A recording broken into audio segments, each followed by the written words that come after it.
As the Russian rearguard pulled back from Kiev, Ukrainian troops yet again were waiting. It looks as if they attacked out of the tree line. Nimble Ukrainian tactics and modern NATO weapons are making tanks look obsolete. At least one charred body of a Russian soldier was inside the wreckage of his vehicle. West Russian troops tried to do this, and they were just defeated and ran away. So that is a sign that we can win the war. The road into Bucha was littered with war debris. Ukraine has saved its capital, but Russia is much better positioned in the east and south. Winning for either side is a long way off. Russia's defeat around Kiev may have started on this suburban street in the last few days of February, just after the invasion. A long column of Russian armor was destroyed as it pushed forward towards the capital.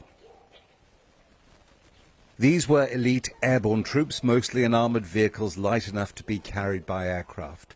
Once again, anti-tank weapons and attack drones made them no protection at all. This is the graveyard, one of the many graveyards of Russian hopes for capturing Kiev. It was early in the war and they were advancing. Then the ambush happened. Panic must have ensued. Look how this armored vehicle has ended up ramming that one. They had no idea what the Ukrainians had in store for them. Young conscripts ran away, begging, local people said, not to be turned over to Ukrainian territorial defense. A neighbor who called himself Uncle Hrisha said, "I felt sorry for them. They were so young, 18 to 20, with their whole lives ahead of them."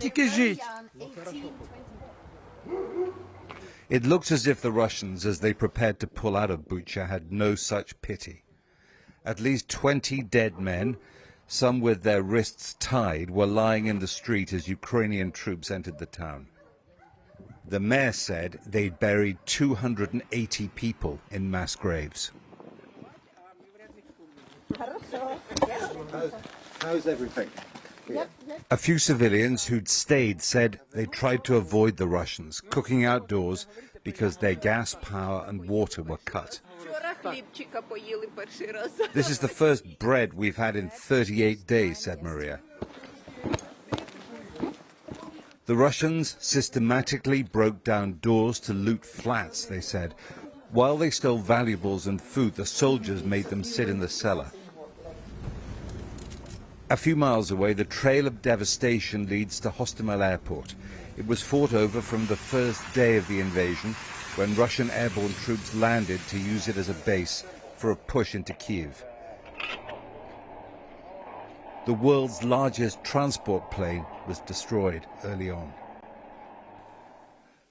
An enormous amount of national pride was wrapped up in this huge aircraft.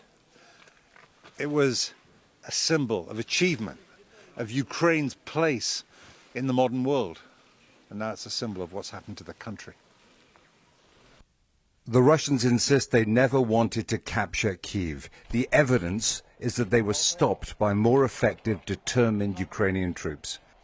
Leaving the battlefields around Kiev simplifies Russia's new objective, a spring campaign in the east, another attempt to break Ukraine's will to fight.